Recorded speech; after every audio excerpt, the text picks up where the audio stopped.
To control in my own soul, in my own road, went left of the trends, right of this pop, the hip-hop nerd, from nerd went rock, from rock went geek, from geek went me, now I rock my own brand, wear my own things, they say, no, you better act a certain way, talk, set, dress, do it all, let me say, fuck that shit, your whole industry is boring, why be a rap kitty, be a beast roaring, I'ma do me, ain't worried about trends, I'd rather stand tall than let my knees bend, why be a pawn when you can be a king, why stop there, gone to the next. Okay, we finally know who the bad guy is for Wandavision. But does this reveal, proving that we were all right, all of us theorizers figuring out who this character was, is that it? No, there's something else here. I feel like the mystery is still to be solved. Let's talk about it. Don't give a damn if you like my shit. I'm DJ Shades, I still get played.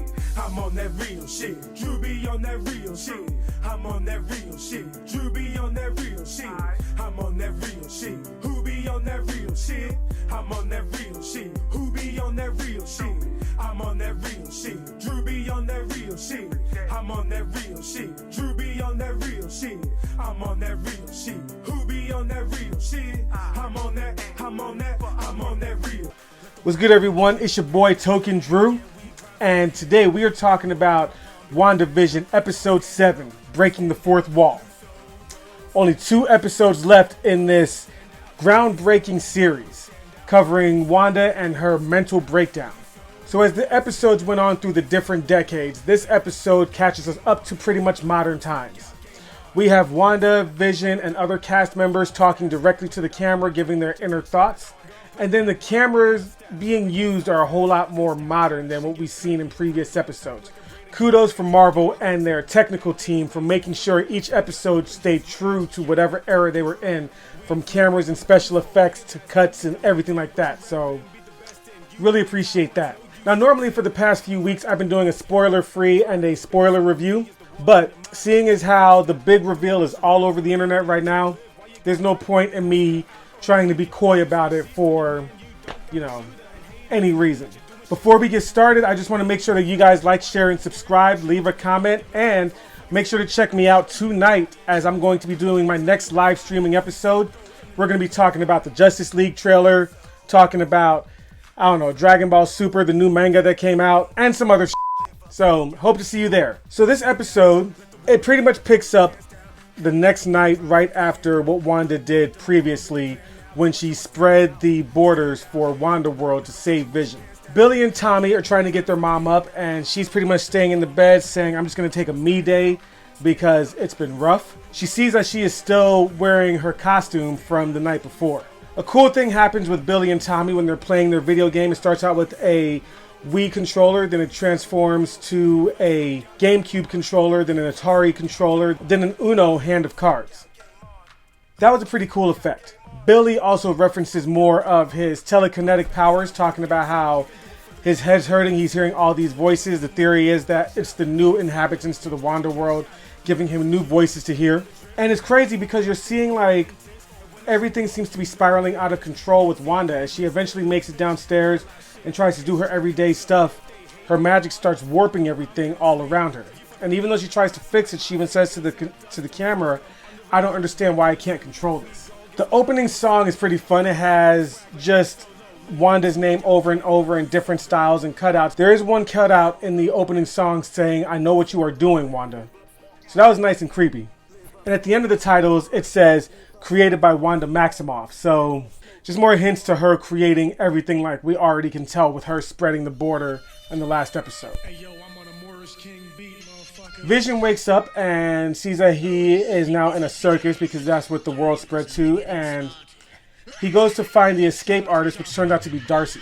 Darcy has a brand new costume, which, by the way, oh my God, Kat Dennings is freaking hot. Oh, man.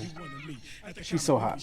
When we cut back to Wanda, she is telling the boys that they should not be listening to Uncle P because that's not their real uncle. And Tommy's like, well, then who is he? And Wanda just chuckles because she doesn't know. So that mystery is still going on. Wanda eventually states that she believes everything is meaningless, and to a reality warper, that is a very, very bad view to have. That is definitely going down the path to the dark side. Hell, you're a parent now. Your children are at least some type of meaning for you, you know? Agnes comes in, and after some talking between her and Wanda, ends up taking the kids with her to give Wanda her me day. And those of us who read the comics know that, damn, that's not good, because that's what that's what we assumed Agnes is going to be doing, was taking the kids at some point. When we cut back to the real world, we are with Monica and Jimmy, and they were going to reach Monica's contact up the hill. Monica's contact ended up being this character, Major Goodner, and we're just like, who the hell? We were all like, I was expecting, Reed Richards or something, something better than just some random ass nobody. I don't care who the hell Major Goodner is. Kill her off. Nobody cares. Oh, that's brutal. So back into Wanda World, Vision ends up doing his forehead temple touch thing to wake Darcy up to get her back to who she should be. And the two team up because they got to go find Wanda and the twins. This team up is really enjoyable because you have Darcy explaining the events of Infinity War to Vision, who Vision, remember, he doesn't have any memory of anything before episode 1.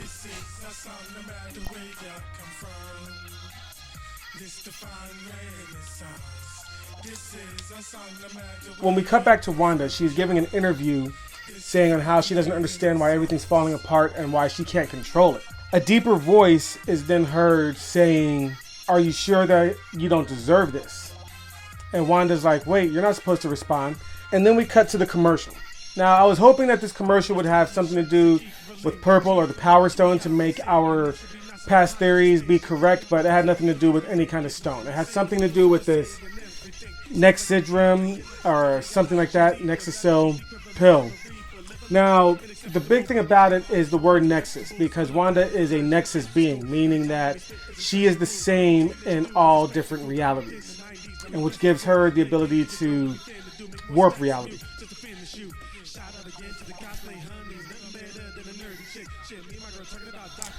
This commercial is definitely talking about Wanda's mental state. Wanda is obviously depressed. She's grieving. It's hard, and it's only been a couple of weeks in her mind. So she's trying to cope the best she can, and you just really feel for her through these last couple episodes, man. Like this must be hard for her. When we cut from the commercial, we are inside Agnes's home with Billy, Tommy, and Agnes. And Billy is saying how he likes it there because it's quiet. He can't read Agnes. I don't know, maybe that means she's soulless, or maybe that means there's something that she is projecting to stop a telekinetic intrusion. And I gotta say, man, this actress, Kathryn Hahn, is amazing. She makes these very convincing, scared-looking faces, and even with her reveal, I feel like those faces are legit that she's making. And also, Agnes, she knows that Wanda is absolutely crazy. She doesn't know how she can reveal to the kids that their mom is cuckoo for Cocoa Puffs. When we go out to the real world, we see that Monica is trying to use this heavily armored vehicle that is a moon rover or some to barge her way back into Wanda World, because they found out the reason that Hayfield was monitoring Vision was that he wanted to control him. So pretty much they need to get inside and tell Wanda what's going on. The armored vehicle does not make its way through, but Monica does decide to get out of the vehicle. That ends up getting half rewritten because of the border, and just decide to run her ass right through. And the scene is really cool when she's going through, because she splits into a whole bunch of different versions of herself, all stemming from her, until she finally warps them all together and her eyes are glowing blue. And that, ladies and gentlemen, and all of the above, we have Photon. Monica emerges from the barrier back into Wanda World, and this time her eyes are glowing blue, and she's able to see the electromagnetic waves of everything around her. Photon is here, baby. That's awesome. Monica runs to link up with Wanda to tell her what's going on, and we also cut to Darcy and Vision, who are still having this comical exchange because they're driving to try and get to where they need to go, and they're being stopped in traffic, and eventually Vision's like, to hell with this, I can just fly and get there, and he just goes on his way because he too is trying to get to Wanda. Now he thinks that it's Wanda causing all these distractions and these roadblocks to keep him from coming home, but we find out who it is at the end of the episode. Wanda and Monica have a great scene, very tense, where Monica is trying to break through to Wanda about what's going on, and Wanda is just pissed and using her powers to push her out and lift her high into the air. And like, all of the neighbors are watching, but they don't do anything about it because they're all under Wanda's control. And then when Wanda brings Monica smashing down to the ground, Monica lands in a superhero pose with her eyes glowing, and Wanda's like, oh. They're talking some more, and Monica is trying to be like, yo, I never lied. The only lies that I've ever said are the ones that you put in my mouth. And Wanda's like, whoa, now, be careful. You're crossing the line. Agnes, who's watching this exchange from her house, steps outside and to pretty much try and diffuse it and say, young lady, you've overstayed your welcome, talking to Monica, and starts guiding Wanda back into her house. Inside Agnes's house, Wanda's having some very uneasy feelings because she sees her kids' food that has not been finished, but does not see her kids anywhere. Asking Agnes where they are, Agnes just says they're probably down playing in the basement. So Wanda goes into the basement, and then the aspect ratio changes to get the two black bars to show you that we are now in what's actually happening and not in the quote-unquote TV show. And going to this basement, Wanda starts seeing more like creepy, shit everywhere. You'll see it on the screen when I have it up. It's really hard to describe in words, but pretty much it's an obvious satanic dungeon. While Wanda is looking around, taking everything in, the camera pans across something called the Darkhold, which is the Marvel super magical book, Necronomicon, whatever. It's a really powerful book. And it's there exerting this yellow energy. Agnes reveals herself holding Senor Scratchy, her rabbit, and reveals herself as Agatha Harkness. And, honestly, that reveal, because, we knew. There was nothing, when she said it, we're just kind of like, yeah, we know. It didn't feel special to me. And that sucks because, she's giving all these hints and clues who she is from episode 1. So from episode 1, we were all like, yo, man, this chick is Agatha Harkness. And then here we are in this episode 7, and she reveals it, and we're just kind of like, yeah, we know. We've been saying this every single week. And then for people who aren't hip to the shit, which, don't forget, I have that video that lists their powers and abilities for Monica Rambeau, a.k.a. Photon, Mephisto, Agatha Harkness, Billy, and Tommy, a.k.a. Wiccan and Speed. So it just really didn't feel that major to me. Monica becoming Photon felt more major to me because we knew that was going to happen, but it's still cool seeing that. But either way, Agnes waves her hand and you see that her magic is purple. And then it goes into Wanda's eyes to give her just the reveal and this amazing song called Agatha All Along. And it's so fun and so catchy, and it's showing that Agatha was doing all this stuff all along, such as when she first arrived. It showed in her, you see glimpses of her purple dress, and that morphs into what she wears in the first episode when she introduces herself.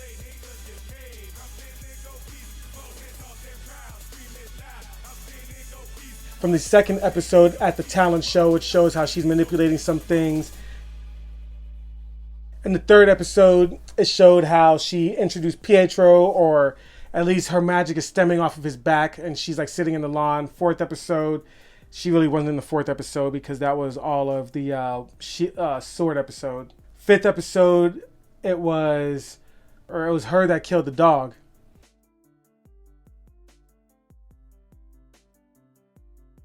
And then the sixth episode, it was the Halloween episode. So it was cool seeing that it was her all along, but like I said, we already knew this. However, there is an end credit scene before it gets to the longer credits, but after the cool stylized credits where it has the weird vocalization. In that you have Monica snooping around trying to snoop inside of Agnes's house, and then she's interrupted by Pietro, who says, "Snooper's gonna snoop." And then the episode ends. So there's a lot of questions, and a couple of things. I still think that we still have one more big reveal. I think the next episode is going to be a bigger flashback episode showing when Wanda got Vision's body and how all this got started. And maybe those clips we've seen from the trailers with her in front of the Space Stone and the Mind Stone is going to show that, I don't think we're going to be doing any more of the WandaVision episodes in the show. I think it's going to be the flashback episode, then it's going to be the season finale. I do think that Doctor Strange is going to show up, because I feel like Doctor Strange is going to link this to go into the Doctor Strange Multiverse of Madness movies, and then this is also going to link to the Spider-Man movie, like I assume. And I think this will also link to the Loki TV show. So Paul Bettany said that there was an actor he wanted to work with his whole life that's going to be on this show. I think that the theory online is going to be Al Pacino, and he's going to be playing someone like Mephisto, like we've all been assuming. But I heard that because this show is broadcast worldwide, and because China is such a huge market for American money, for some reason, China does not allow depictions of the devil in their TV shows. So we might not get Mephisto as we know him, but we might get Nightmare, who I might do a video on him. Honestly, I've never read anything about him. I've just seen other channels talk about him. So real talk, just go watch those other channels, because I'll just be posing, just be watching from them to tell you. Just cut the middleman out. Just go see them. Overall, honestly though, I mean, I feel like there was some fun moments in this episode, some laugh out loud episode moments, but I was not shocked. Billy and Tommy missing is a little bit shocking, but then again, they might not even be real at this point. So, you know, shit's getting real, but I don't feel as hype as I did at the end of when Quicksilver was revealed, or at the end when Wanda spread the border. So I'm going to go ahead and give this episode a B-. It's still good. It's still good, and I still really love that Agatha All Along song. And I wish I can play it for you guys, but just go look it up yourselves, because I don't want to get my copyright blocked or whatever. Not sure what I'm going to be doing this Wednesday, but join me tonight for the live stream, like I said. And make sure you guys check out my album, LuSoGo Collector's Edition, found on every streaming market, and it's even on TikTok. So go ahead and make some TikToks with my music and tag me in it at Token Drew, or maybe it's at Token_Drew. You'll know when you find me on there. Anyway, speaking of which, you know who I am. Live up, smoke out, game on. I'm out this bitch. Thanks for watching. Buy my shit. Peace. And I keep to mine, real shit. I'm on that real shit. Drew be on that real shit. I'm on that real shit. Drew be on that real shit. I'm on that real shit. Who be on that real shit? I'm on that real shit. Who be on that real shit? I'm on that real shit. Drew be on that real shit. I'm on that real shit. Drew be on that real shit. I'm on that real shit. Who be on that real shit? I'm on that real shit. Drew be on that real shit. Drew be on that real shit. Who be on that real shit? Who be on that real shit? Drew be on that real shit. Drew be on that real shit.